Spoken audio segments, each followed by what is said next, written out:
Hello everybody, I am Shivam Chaturvedi और आज हम लोग पार्ट नंबर 7 पढ़ेंगे। किसका? Chapter number 2 structure of atom. इसके पहले हम पार्ट 6 वीडियो तक डाल चुके हैं, ठीक है। तो आज हम पढ़ने के वाले हैं इलेक्ट्रोमैग्नेटिक वेव्स। इसके पहले हम क्या क्या पढ़ चुके हैं पिछले 6 में? पिछले 6 में हमने जाना है इलेक्ट्रॉन, प्रोटॉन, न्यूट्रॉन, इसकी डिस्कवरीज के बारे में। उसके बाद हमने एटॉमिक मॉडल की ज़रूरत क्यों पड़ी इसके बारे में पढ़ा। जब एटॉमिक मॉडल की ज़रूरत पड़ी तो कौन कौन आया एटॉमिक मॉडल बताने के लिए? तो सबसे पहले थॉमसन आए, उन्होंने अपना प्लम पुडिंग मॉडल यानी कि वो जो तरबूजा वाला था वो बताया।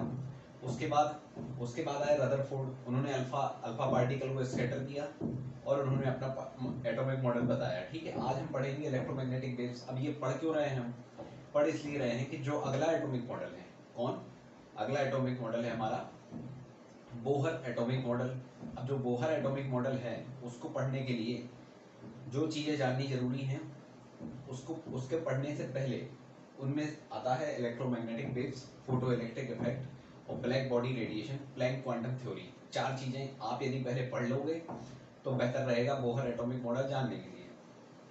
अब क्या हुआ था कि क्लास 9th में हम लोग जब थे तो क्लास 9th में थॉमसन एटॉमिक मॉडल पढ़ाया, रदरफोर्ड पढ़ाया और फिर उसके बाद सीधे हमको बोहर मॉडल की पोस्टुलेट्स बता दिए गए। और बोहर मॉडल भी फाइनली वो मॉडल नहीं है जो आज हम पढ़ते हैं या जो आज हमारे उसमें प्रिवेल है। प्रिवेल कौन सा है? Quantum mechanical model. तो क्वांटम मैकेनिकल मॉडल तो हमको 9वीं में पढ़ाया ही नहीं गया, हमको पढ़ाया गया बोहर एटॉमिक मॉडल। और बोहर एटॉमिक मॉडल रदरफोर्ड से बोहर तक हम कैसे पहुंचे ये हमको पता भी नहीं था। अब हम आज पढ़ने वाले हैं इलेक्ट्रोमैग्नेटिक वेव्स के द्वारा इसको। अब इलेक्ट्रोमैग्नेटिक वेव्स ऐसे तो हम कहें कि आप लोगों ने खूब देखी होंगी इलेक्ट्रोमैग्नेटिक वेव्स। ये सन की रेडिएशन आ रही है, ठीक, कौन सी? अब इसका इससे ज़्यादा सिंपल एग्जांपल क्या होगा कि ये जो हमारी सूर्य की रोशनी है ना, सूर्य, सन, इससे जो हमारा ये आ रहा है ना रेडिएशन, यही EMR है। ऐसा मैं कहता हूँ इलेक्ट्रोमैग्नेटिक रेडिएशन। आपके घर में टीवी होगी, टीवी का रिमोट भी होगा, जब टीवी है तो टीवी का रिमोट भी होगा। तो उस रिमोट से जो आप टीवी को सिग्नल भेजते हो, रिमोट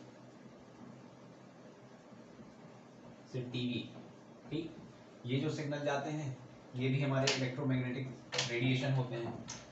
किसी के घर में माइक्रोवेव होगा, वो भी जो माइक्रोवेव के अंदर खाना पकता है वो भी इलेक्ट्रोमैग्नेटिक रेडिएशन है। 93.5 रेड FM, रेडियो मिर्ची, ये सब क्या है? ये भी इलेक्ट्रोमैग्नेटिक रेडिएशन है। तो इलेक्ट्रोमैग्नेटिक रेडिएशन तक हम पहुंचे, उसके पहले सबसे पहली बात तो इलेक्ट्रोमैग्नेटिक रेडिएशन एक प्रकार की इलेक्ट्रोमैग्नेटिक वेव्स होती हैं। अब इलेक्ट्रोमैग्नेटिक वेव्स क्या होती हैं? यदि हम आपको बिना वेव बताए चले गए तो नाइंसाफी होगी। तो इससे पहले कि इलेक्ट्रोमैग्नेटिक वेव्स पर पहुंचे हम जानते हैं कि वेव्स क्या होती हैं, ठीक। हम चूंकि आपको हमने शुरुआत में बताया था कि हम यही लेकर चल रहे हैं कि आपने 9वीं और 10वीं में नहीं पढ़ा है, ठीक। जब 9वीं 10वीं में नहीं पढ़ा तो आपके क्लास 8th में या 9th में जो साउंड चैप्टर था फिजिक्स में, उसमें आपको वेव्स और वेव्स के पैरामीटर बताए गए थे। लेकिन हम आपको फिर से बताएंगे, क्यों? क्योंकि इलेक्ट्रोमैग्नेटिक वेव्स समझना है। तो देखो, तालाब गए हो कभी? तालाब में क्या है? तालाब का पानी तो हिलता रहता है। आपके घर के ऊपर जो वो होती है सिस्टन यानी कि टंकी, तो टंकी का पानी कभी कभी शांत रहता है। अब उसमें क्या करो कि एक कंकड़ या एक बॉल लेकर आओ और डाल दो। कंकड़ या बॉल लेकर आए और पानी में डाल दिया, कैसे? तो देखो, ये है हमारी टंकी, ये है टंकी में भरा पानी, ठीक। पानी में डाली हमने बॉल, पानी में डाली बॉल, तो क्या हुआ? हमको देखने को मिला कुछ ऐसा नजारा, ठीक। तो ये कैसे देखने को मिला? ये पानी था शांत, हमने इस पे डाला एक एक्सटर्नल प्रेशर या एक्सटर्नल किसी चीज से उसको किया डिस्टर्ब। तो जब किसी चीज को डिस्टर्ब किया, ये पानी क्या था? पानी एक मीडियम था। कोई भी एक मीडियम में डिस्टर्बेंस प्रोड्यूस होने के कारण जो इफेक्ट जनरेट होता है उसको हम क्या कहते हैं? Generation of wave. तो वेव क्या है? हमने शांत पानी था, शांत पानी में डाली बॉल, तो बॉल के कारण वो जो लहरें उत्पन्न हुई ना, कहाँ पर? पानी में। जो वेव्स का जनरेशन हुआ पानी में, वेव्स को ही हम लहर कहते हैं। तो लहर किसको कहते हैं? हम लहर कहते हैं कि वो इफेक्ट जो हमको कहाँ देखने को मिले? किसी भी मीडियम में डिस्टर्बेंस प्रोड्यूस करने के कारण। पानी है, पानी में हमने डिस्टर्ब किया तो वेव बनी। अब दूसरा वेव सुनिए कैसे होता है। एयर का एयर में कैसे डिस्टर्बेंस होता है, एयर में कौन सी वेव चलती है। तो आप देखो कि हमारी आवाज़ आप तक कैसे पहुंच रही है। अब यही साउंड वेव है, कैसे पहुंच रही है हम बताते हैं आपको। हमने बोला तो हमारे मुंह से कुछ एनर्जी निकली। जब हमारे मुंह से कुछ एनर्जी निकली तो मान लीजिए हमारे मुंह से कुछ एनर्जी निकली, ये थे हम, ये हमने कुछ एनर्जी निकाली अपने मुंह से, ठीक। अब इस यहाँ पर ये ठीक, ये क्या है, ये दूर दूर किस चीज के पार्टिकल्स होते हैं, दूर दूर किस चीज के मॉलिक्यूल्स होते हैं, गैस के, ठीक। और ये खड़े थे, आप मान लीजिए यू आप खड़े हो, क्योंकि ड्राइंग हमारी अच्छी नहीं है, ये आपके कान है। तो हमारी आवाज आप तक कैसे जा रही है इसका मैकेनिज्म समझिए कि हमने बोला एनर्जी निकली। अब एनर्जी जो निकली वो कौन सी एनर्जी थी, काइनेटिक एनर्जी। हमने जो energy the, energy can never be created not be destroyed, ऐसा हम पढ़ चुके हैं कई बार। उसका लाइव एग्जांपल देखिए कि हमने जो एनर्जी दी, मुंह से बोलने के लिए खाना खाते हैं तो कुछ एनर्जी चाहिए ना, तो एनर्जी हमने बोली, वो एनर्जी गई इस एयर पार्टिकल से टकरा गई। जब इस एयर पार्टिकल से टकरा गई तो ये एयर पार्टिकल में आ गई कौन सी एनर्जी, काइनेटिक एनर्जी। अब काइनेटिक एनर्जी कौन सी होती है, वो एनर्जी जो मोशन में काम आए, जिसके कारण मोशन हो, उस एनर्जी को हम काइनेटिक एनर्जी कहते हैं। तो इस एयर पार्टिकल में जाके इस एनर्जी लड़ी इस एयर पार्टिकल में जाके, ये हमने बोला एनर्जी निकली। आपको इमेजिन करना है, हमने बोला एनर्जी निकली और जाकर इससे टकरा गई। जब इससे टकरा गई तो इसके आगे एक और एयर पार्टिकल था, इसके आगे एक और एयर पार्टिकल था। तो ये क्या करती है, ये करती है ऑसिलेशन, यानी कि वाइब्रेशन। अब ऑसिलेशन और वाइब्रेशन क्या है, कभी झूला देखा है, तो झूले में एक ये है मेन पोजीशन, झूले की ये है झूला, झूले की एक ये है मेन पोजीशन। यहाँ पर आप बैठे हो, आपका एक दोस्त आया, उसने लगाया आपके ऊपर प्रेशर या आपको दी उसने एनर्जी, सीधी सी बात, उसने एक एनर्जी दी, ये एनर्जी हमने दी, इस एनर्जी इसको, इस झूले पर बैठे हुए आदमी को, इस झूले को। ये झूला क्या था, एयर पार्टिकल, एनर्जी जो हमने दी, हम पीछे से एनर्जी दी है, ठीक है। जैसी ये एनर्जी है वैसे ही हमने यहाँ पर एक आदमी था, इसने इसको एनर्जी दी। अब जब इसने उसको एनर्जी दी तो ये अपनी कैसी ट्रेवल करने लगेगा, to and fro motion. To and fro motion यानी कि ये इसकी मेन पोजीशन है अभी, तो extreme mean extreme mean extreme mean extreme mean, ये क्या है, ये झूला झूलना, इसको हम कहते हैं वाइब्रेशन, ठीक है। किसी भी एक ऑब्जेक्ट का अपनी मेन पोजीशन से एक्सट्रीम पोजीशन पर जाना, फिर मेन पोजीशन पर लौट के आना, फिर एक दूसरी तरफ की एक्सट्रीम पोजीशन पर जाना, फिर लौट के मेन पोजीशन पर आना, इसको हम कहते हैं एक वाइब्रेशन या एक बार झूले का झूल जाना, ठीक। अब ये एयर पार्टिकल गया, इससे टकराया और फिर लौट कर आ गया, सेम केस इसको, अब इसने एनर्जी ट्रांसफर कर दी, इसने इसको दे दी। अब ये हमारे पास तक और एयर पार्टिकल तक ये किस्सा चलता रहा, और जो हमारे कान के पास आया तो कान के पास उसने एनर्जी हमारे कान में ले ली। जब उसने हमारे कान में ले ली तो कान के पास हमारी एक होती है ऑडिटरी कैनाल, ये फिजिक्स है, बायोलॉजी है, आपके इसमें कोई इसका वो नहीं है रोल, ठीक। हम सिर्फ समझा रहे हैं एनर्जी वेव क्या होती है, ठीक है।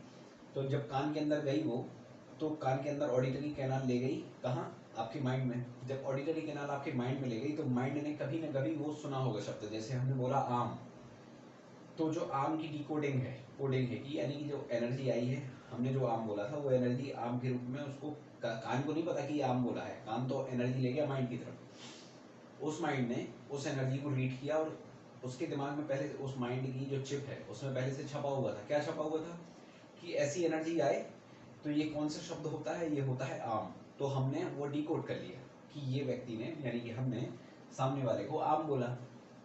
तो ऐसे ये हमारी ये, अब ये पूरा क्या हमने बताया आपको, एयर पार्टिकल था, एयर मीडियम था, मीडियम में हुआ डिस्टर्बेंस, कौन सी बनी, वेव।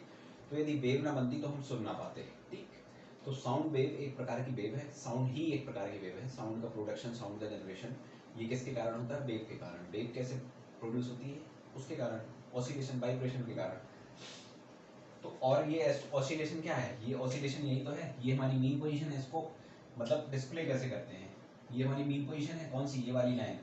अब ये वाली लाइन को यदि हम कैसे, उस झूले को कैसे दिखा रहे थे, ऊपर जा रहा था, नीचे आ रहा था, यानी कि ये था झूला, ऐसा ऐसा दिख रहा था, ऐसा ऐसा ऐसा ऐसा, तो वही इसमें हो रहा है। जब यदि ये ऐसा ऐसा दिख रहा है, इसको यदि हम ऐसा कर दें, इसको ऐसा कर दें, तो ये ऐसा बन जाएगा ना, बन गई वेव, इसी को वेव कहते हैं। तो ये हो गया हमारा वेव क्या, अब फिर से रिवाइज करते हैं, वेव क्या है, किसी भी मीडियम में प्रोड्यूस हुआ डिस्टर्बेंस, उस डिस्टरबेंस के कारण क्या हुआ, वाइब्रेशन, वाइब्रेशन ही बनाती है वेव। सबसे बेहतर एग्जांपल है आपका कौन सा, समझने के लिए पानी वाला समझ लो, और कोई कहते हैं कि इसका सिग्निफिकेंस बताओ, तो सिग्निफिकेंस हो गया हमारा साउंड वेव वाला, कि हम सुन ना पाते यदि वेव ना होती। तो वेव हमारे हिसाब से हो गया है क्लियर। अब चलते हैं इलेक्ट्रोमैग्नेटिक वेव्स की तरफ। तो ये जो हमारा वेव था ये हुआ क्लियर। अब आते हैं इलेक्ट्रोमैग्नेटिक वेव्स पर। तो देखो इलेक्ट्रिक फील्ड क्या होती है और मैग्नेटिक फील्ड क्या होती है। अब इलेक्ट्रोमैग्नेटिक तरफ चलना है, हम एक एक शब्द को बोलेंगे तो पूरा समझ में आ जाएगा। तो देखो आपने कभी चुंबक देखी होगी, यदि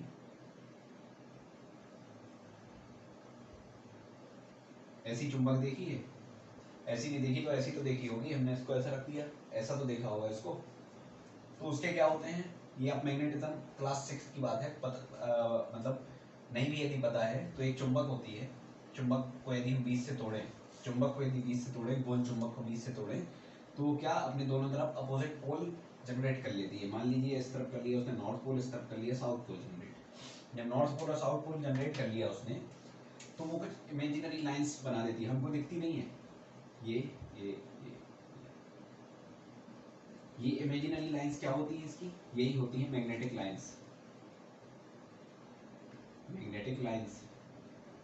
ठीक, ये इमेजिनरी लाइंस जो एक मैग्नेट अपने दो अपोजिट पोल्स के बीच में जनरेट करती है। अब करती क्यों है, इसका काम क्या है करना, करती इसलिए है कि जब इस जगह पर ये लाल लाल पोर्शन दिख रहा है, इस लाल लाल पोर्शन पर यदि कोई मैग्नेटिक मटेरियल, मैग्नेटिक मटेरियल क्या, मेटल हो गया, मेनली आयरन हो गया, मेनली आयरन या और भी मेटल्स, मेटल या फिर कोई मैग्नेट, कोई और मैग्नेट लेकर यदि हम इस बीच में आए, यहाँ पर यदि कोई मैग्नेट आए, अब जरूरी नहीं है हम उसको साउथ पोल से लेकर आ रहे हैं, नॉर्थ पोल से लेकर आ रहे हैं, बीच से लेकर आ रहे हैं, हमें यहाँ पर क्या देखने को मिलेगा, हमें देखने को मिलेगा या तो वो चुंबक इस तरफ चिपक जाएगी या फिर उस तरफ चिपक जाएगी, या फिर हमें क्या होगा, वो हमें मतलब उस बीच में यदि हम चुंबक लेकर गए, उस बीच में यदि हम चुंबक लेकर गए तो हमें जो हम फोर्स अलग से हमें ऐसा एहसास होने लगेगा कि यार यहाँ पर कुछ फोर्स लग रहा है, या हमारी ये जो ये है इस चुंबक को हमारी, हम इसको पकड़े हैं तेज से,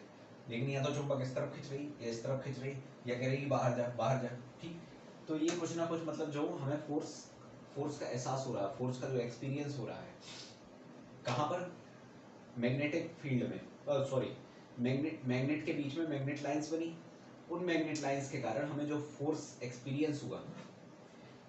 अब सुनो, कोई भी मेटल या मैग्नेट एक मैग्नेट के बीच में ले गए, वहाँ क्या था, हमने बताया आपको इमेजिनरी है, हमने नहीं दिखता वो, तो क्या है, मैग्नेटिक लाइंस।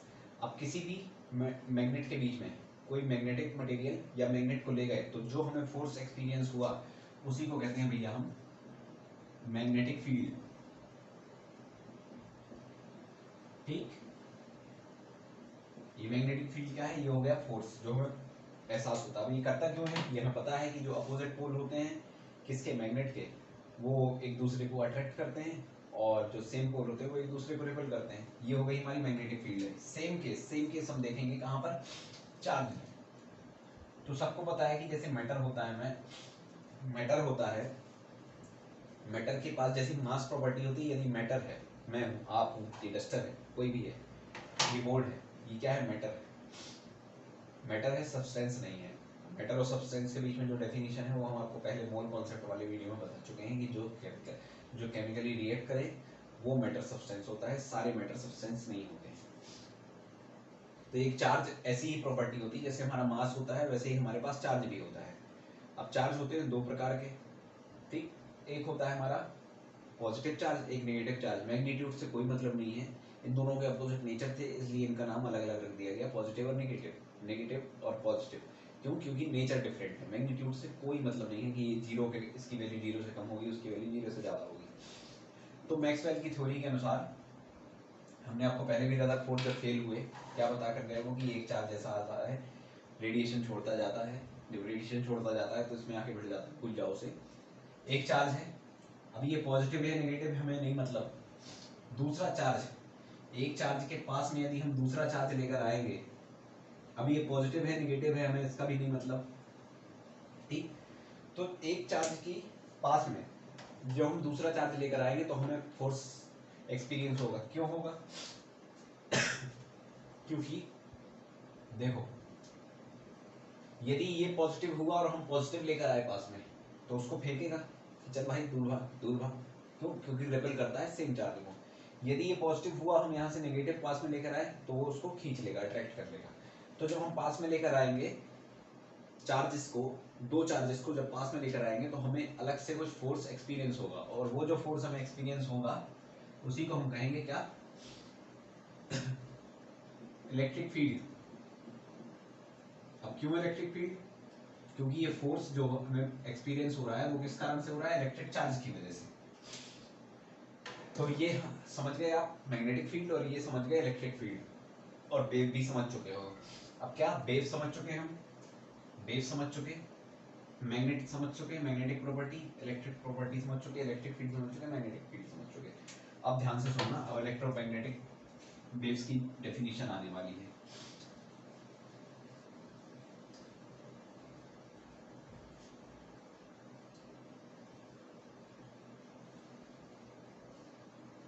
पानी की जो लहरें हैं उनको हमने वेव कहा। एयर पार्टिकल जो ऐसे ऐसे झूला झूल रहे हैं उनको हमने वेव कहा। वेव हमने कैसी दिखाई? ऐसी दिखाई, ऐसी दिखाई। यानी कि वेव यदि हम चाहें, यदि हम कहें, तो वेव कैसी जा रही है? ऊपर नीचे करती हुई ऐसी जा रही है। जब ऐसी ऐसी ऐसी जा रही है, ठीक, जब ऐसी जा रही है, तो क्या हम इस वेव को एक ट्रेन मान लें?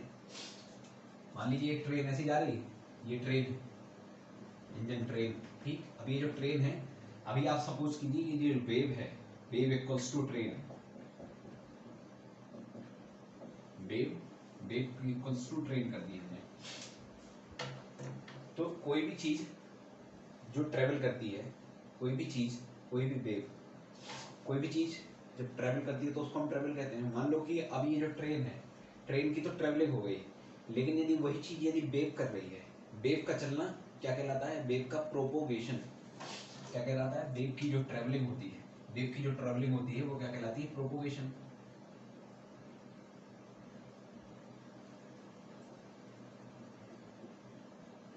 ठीक, तो ये प्रोपोगेशन भी हम समझ गए। एक एक शब्द समझिएगा। अब ट्रेन जा रही है, अब जिस वेव के पास, यानी कि जिस ट्रेन के पास इलेक्ट्रिक फील्ड और मैग्नेटिक फील्ड एक साथ साइमल्टेनियसली होगी, कैसी होगी? साइमल्टेनियसली होगी। अभी आप सिर्फ इतना समझिए कि होगी। अब होगी कैसे, ये समझिए। देखो, ये दिखा क्या है?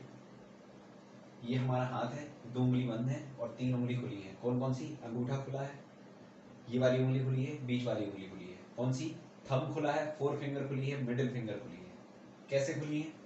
ये देखो, एक दूसरे के परपेंडिकुलर, यदि इनके बीच का हम एंगल निकालें 90 डिग्री होगा, 90 डिग्री होगा, ठीक। इसके बीच का एंगल निकालें 90 डिग्री होगा, 90 डिग्री होगा। ये देखो 90 डिग्री होगा।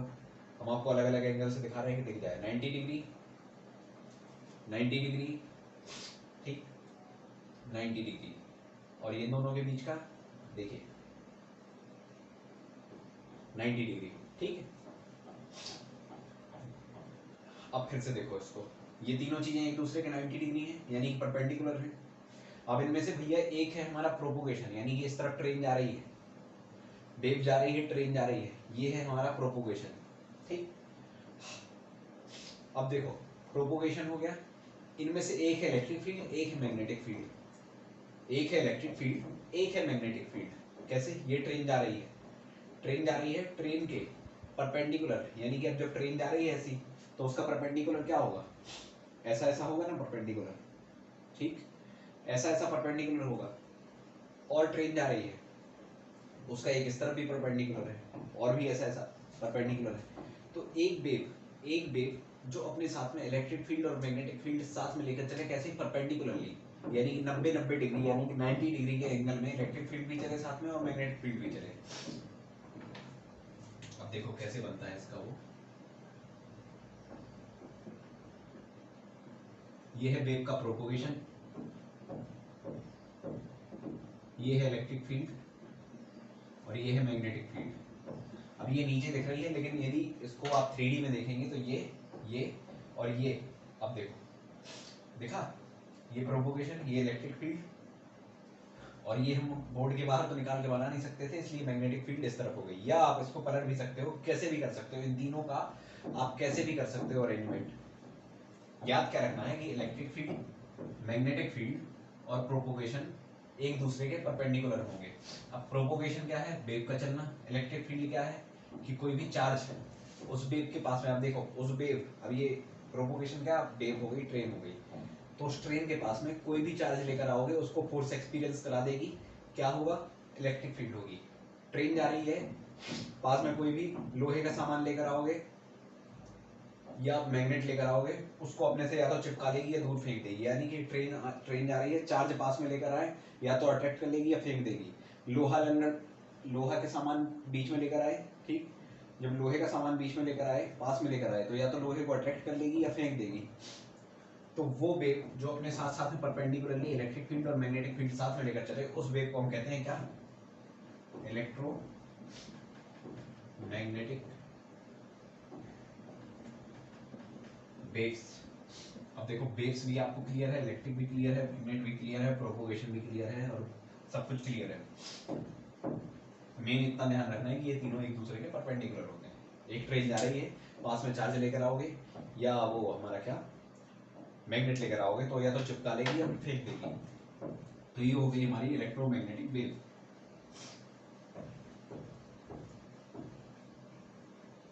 इसके एग्जाम्पल हम तब समझेंगे जब इसके टाइप्स पढ़ेंगे, तो एक एक टाइप, एक एक एग्जाम्पल से सब कुछ समझ में आ जाएगा। अब जो और इसकी प्रॉपर्टीज हम तब समझेंगे जब पैरामीटर्स को समझ जाएंगे, और पैरामीटर्स को हम तब समझेंगे इसके अगले वाले वीडियो में। तब तक के लिए हमें आज्ञा दीजिए। Thank you so much.